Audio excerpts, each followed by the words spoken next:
this class. We are going to have a Scrum Master and we're going to have a PO assigned.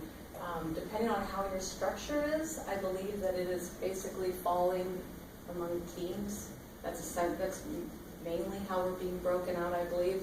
So for Ben's team, I'm not sure who you have said will be your Scrum Master, if anyone yet, but I believe you'll be the PO and then someone from your team will be the Scrum Master. So it will break down like that.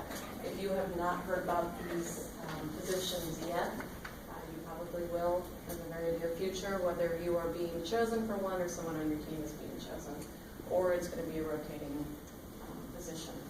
A lot of information to come. Anyway, so for those of you who have not been through the class and have not heard about it, this is what Todd was alluding to earlier. And then I know you said that when you worked at West, you did not have the PO position or Scrum Master, even though you said you were Agile. We didn't, but you were assigned a customer, and like I was an account manager, my programmer sat next to me. Okay. And then my manager sat at a cube down the hall, and so did their manager. And you just basically toss code back and forth over the wall, and you test it and say, here's my errors, and they fix it and throw it back over. So you sat right next to people who were coding for you. Which is excellent.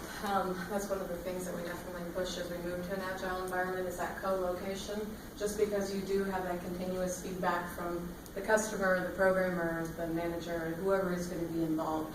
Ideally, there'd be a tester there as well. Everybody that you need, you have that co-location. Anyway, so additionally, there are Scrum Masters and Product Owners. I believe Todd spoke a little bit about this already, but the Scrum Master, well, first let's talk about the structure of the team. So we said ideally there are 7 members, plus or minus 2. As Todd pointed out, we've had anywhere from 3 to 12, but that's really your ideal. It's your sweet spot, around 7-ish. As we've said many times before, they're going to be self-managing. The Scrum Masters, here it says that they may be a part-time Scrum Master. So we have a couple different options with the Scrum Master. First, it can be somebody from your team, because shockingly, we don't just have a lot of people laying around in operations that have nothing to do. They're waiting to be a Scrum Master. As you guys know, we have minimal head count. We have exactly as many people as we need. So what we're probably going to be doing is we're probably going to be carving people off from individual teams and having them be Scrum Masters for their own teams, which will be maybe 25% of their time. Really depends on the team. There are other options, like IM Ops has. They have a single Scrum Master who, I believe she works with 3 different teams? Right. Right, okay, so she is a professional Scrum Master, essentially, and just bounces between those teams. That's another option.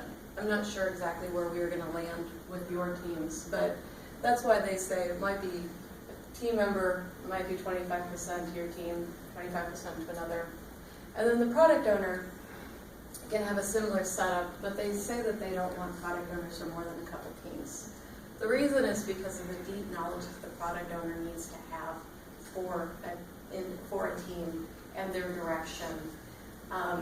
They need to know what they're creating, what their customers want. They need to be their customer's voice. They need to have pretty good knowledge of what is going to, how they're going to coordinate with other Scrum teams. So it's a very time-intensive job.